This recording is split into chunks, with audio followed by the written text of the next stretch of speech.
तीन बहनों का एक पति। हमारा मुन्ना कितना ज्यादा प्यारा है ना जी। हाँ अमरावती, चलो अब जल्दी से पंडित जी के पास चलते हैं वरना लेट हो जाएंगे। अमरावती राजेंद्र अपने बेटे के साथ गाड़ी में बैठते हैं और जल्दी से पंडित जी के पास पहुंच जाते हैं। वो पंडित जी कोई मामूली नहीं बल्कि एक सिद्ध पंडित जी थे। तुम्हारे बेटे के नक्षत्र और कुंडली के हिसाब से तुम्हारे बेटे का नाम परम होगा।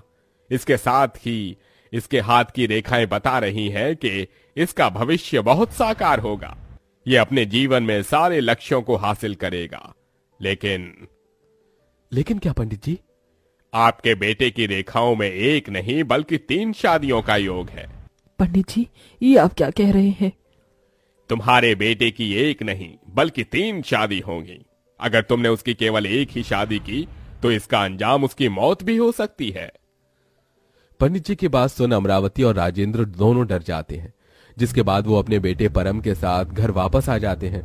समय बीतने लगता है और परम धीरे धीरे बड़ा होने लगता है और अब उसकी उम्र शादी लायक हो जाती है। मुझे तो कुछ समझ नहीं आ रहा है कि ये सब कैसे होगा। हम जिससे भी 3 शादियों की बात कहते हैं तो वो अपनी बेटी को देने से साफ इनकार कर देते हैं। काश मेरे बेटे की शादी किसी ऐसे घर में हो जिसकी पहले से ही 3 बेटियां हो और वो तीनों मेरे बेटे से शादी कर लें। पंडित जी, आप ऐसा रिश्ता देखिए, उन लोगों को जितना भी पैसा चाहिए हम उतने पैसे दे देंगे। बहन जी, आप फिक्र मत कीजिए, मैं जल्दी ऐसा रिश्ता आपके लिए ढूंढ कर लाऊंगा। अब पंडित जी भी ऐसे ही लड़कियों की तलाश में निकल जाते हैं और जल्दी उन्हें ऐसा रिश्ता मिल भी जाता है। पंडित जी, ये आप कैसी बातें कर रहे हैं? मेरी बेटियों का पति सिर्फ एक ही लड़का होगा। बहन जी, वो उसके बदले आपको ढेर सारे पैसे भी तो देंगे। अब आप जरा अपने घर की हालत देखिए, 3 बेटियां, इनकी शादी का बोझ है आपके सिर पर। कैसे करेंगी उनकी शादियां? भाई मेरी बात मानिए और इस रिश्ते के लिए हाँ कर दीजिए। पंडित जी की बात सुनकर और पैसों के लालच की वजह से कलावती इस रिश्ते के लिए हाँ कर देती है। कलावती जैसे ये बात अपनी बेटियों को बताती है, माँ, मेरा और कुमकुम का तो ठीक है, लेकिन क्या ये सुरभि की बच्ची भी हमारे साथ जाएगी? इसकी शादी करना जरूरी है क्या? हम नहीं चाहते हमारी सौतेली बहन हमारे साथ रहे। बेटा, चाहती तो मैं भी नहीं हूँ, लेकिन उन्हें 3 लड़कियां ही चाहिए, इसलिए मैंने इस रिश्ते के लिए हाँ कर दिया। मेरे बाल। माँ, मेरी बात कान खोलकर सुन। भले ही तेरी और मेरी बेटियों का पति एक है, लेकिन तू वहां पर मेरी बेटियों की नौकरानी बनकर रहेगी और उनका ख्याल रखेगी। सारी चीजों पर सिर्फ मेरी बेटियों का ही हक होगा, ना कि तेरा। समझी मेरी बात? छोड़ दीजिए मुझे। आप जैसा कहेंगी मैं वैसा ही करूंगी, लेकिन भगवान के लिए मेरे बाल छोड़ दीजिए। कलावती सुरभि को जमीन पर धक्का दे देती है, जिसके साथ उसके हाथ पर चोट लग जाती है। सुरभि कलावती की सौतेली बेटी थी, जिसके चलते कलावती और उसकी दोनों सगी बेटियां चंचल, कुमकुम सुरभि पर दिन रात अत्याचार करते थे। ऐसे ही समय गुजरता है और अब कलावती की तीनों बेटियों की शादी परम से हो जाती है और तीनों ही बहनें एक ही पति की पत्नी बनकर अपने ससुराल में आती हैं। सुरभि, चंचल, कुमकुम, ये देखो मैं तुम तीनों के लिए क्या लेकर आई हूँ। ये सोने का सेट, ये मैंने अपनी तीनों बहुओं के लिए बनवाए थे। ये तुम पर काफी ज्यादा सुंदर लगेंगे। माँ जी, ये सोने का हार तो काफी ज्यादा सुंदर लग रहा है। ये तो काफी महंगा होगा ना? सिर्फ 10 लाख रुपए का है, लेकिन मेरी बहू के सामने तो ये 10 लाख रुपए भी कुछ नहीं है। अमरावती तीनों बहुओं को उनका सोने का हार देकर वहां से चली जाती हैं। अपनी सास के जाते ही चंचल और कुमकुम बेचारी सुरभि के हाथ से उसका सोने का हार छीन लेती है। तू इस सोने के हार का क्या करेगी? ला, इसे हमें दे। इसे तो मैं और चंचल ही पहनेंगी। लेकिन दीदी, इसे तो माँ जी ने मुझे दिया है और आप दोनों को भी तो आपके हार दिए हैं ना। तो अब तू हमसे जुबान लड़ाएगी? भूल गई क्या? शादी से पहले तू हमारे हाथों से कैसे मार खाती थी। अगर तू अब हमसे ऐसी मार खाना नहीं चाहती तो चुपचाप से ये हार हमें दे, समझी? सुरभि काफी ज्यादा भोली और मासूम होती है, इसलिए वो कुमकुम और चंचल से और कुछ नहीं कह पाती। सुरभि की मासूमियत और भोलेपन की वजह से परम अपनी तीनों पत्नियों में सबसे ज्यादा सुरभि से ही प्यार करता था। सुरभि, ये देखो मैं तुम्हारे लिए क्या लेकर आया हूँ। ये डायमंड ब्रेसलेट, ये तुम्हारे इन सुंदर हाथों पर काफी ज्यादा जचेगा। ये आप सिर्फ मेरे लिए क्यों लेकर आए हैं? चंचल और कुमकुम दीदी के लिए आप नहीं लेकर आए?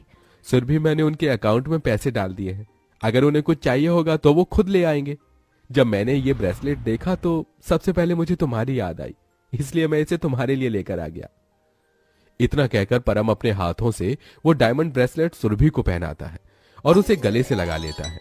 वहीं कुमकुम और चंचल ये सब देख लेती हैं, जिसे देख उनका खून खौल जाता है और वो परम के जाते ही सुरभि के पास जाती हैं। तो अब तो हमारे पति को हमसे छीनेगी।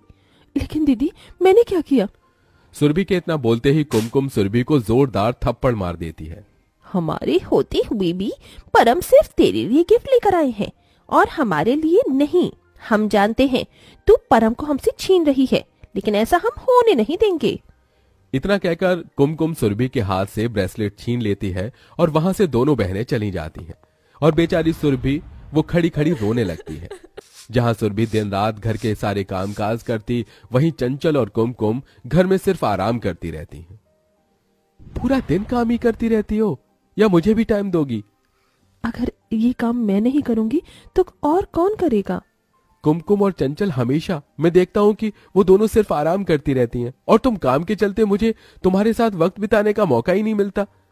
देखो, मैंने हमारे लिए शाम के लिए मूवी की टिकट बुक की है। शाम को करेक्ट 5 बजे रेडी रहना, मैं तुम्हें पिक करने आऊंगा, ठीक है? शाम होते ही सुरभि रेडी होने लगती है और जैसे ही सुरभि रेडी होकर सीढ़ियों से उतर रही होती है कि तभी कुमकुम और चंचल पीछे से आकर सुरभि को सीढ़ियों से धक्का दे देती हैं, जिससे सुरभि के पैर में बहुत बुरी तरह से चोट लग जाती है। सुरभि, तुम सीढ़ियों से गिरी कैसे? पता नहीं, अचानक मेरा पैर फिसल गया और मैं गिर गई।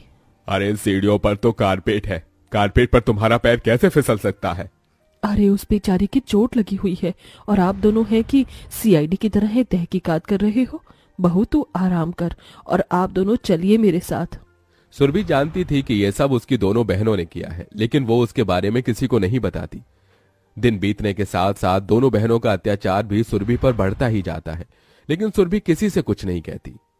मैडम, तो आपकी बेंगलुरु वाली प्रॉपर्टी के 3 हिस्से करने हैं और तीनों हिस्से आपकी तीनों बहू के नाम होंगे।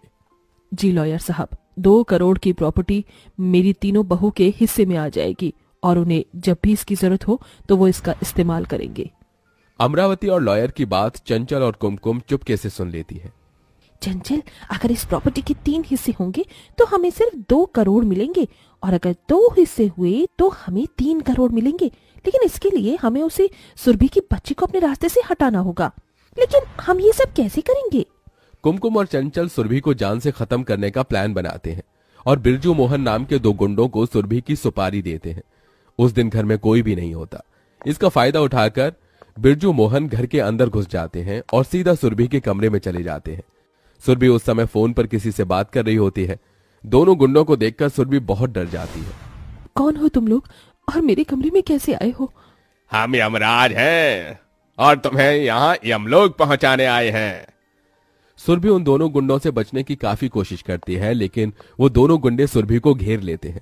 वो दोनों गुंडे सुरभि को मारने वाले होते हैं कि तभी वहां पर परम पुलिस के साथ पहुंचता है। सुरभि, तुम ठीक हो ना? कौन हो तुम दोनों और तुम सुरभि को मारने के लिए क्यों आए हो? परम के पूछने पर वो दोनों गुंडे सब बता देते हैं। थोड़ी देर में चंचल और कुमकुम भी आ जाती हैं। उन दोनों के आते ही परम उन्हें एक जोरदार थप्पड़ मार देता है। परम जी, ये आपने क्या किया? आपने मेरी दोनों बहनों पर हाथ उठा दिया। ये सब मेरी वजह से हुआ है। मैं सौतेली हूं ना, इसलिए अगर मैं सगे होती तो आज मेरे साथ ऐसा नहीं होता। मैं आप लोगों की जिंदगी से हमेशा के लिए चली जाती हूँ। चंचल, कुमकुम दीदी, मैं इस बारे में किसी को कुछ भी नहीं बताऊंगी और आपको भी मेरी कसम है, आप इस बारे में कुछ नहीं करेंगी। मेरी बहनें जेल नहीं जाएंगी। इतना बुरा बर्ताव करने पर भी सुरभि की ऐसी बातें सुन चंचल और कुमकुम का सिर शर्म से झुक जाता है। सुरभि, बचपन से लेकर आज तक हमने तुम्हारे साथ इतना सब कुछ किया, उसके बाद भी आज तुम हमें पुलिस से बचा रही हो। हमें माफ कर दो। तुम नहीं, बल्कि हमें तुम्हारी जिंदगी से चले जाना चाहिए। तुम और परम खुश रहो। ऐसा मत कहो, हम तीनों साथ में खुश रहेंगे। जो हुआ उसे भूल जाओ। सुरभि की बात सुन उसकी दोनों बहनें उसके गले लग जाती हैं, जिसके बाद अब सभी बीता हुआ कल भूल जाते हैं और नई जिंदगी की शुरुआत करते हैं और अब तीनों बहनें अपने पति के साथ खुशी खुशी रहती हैं।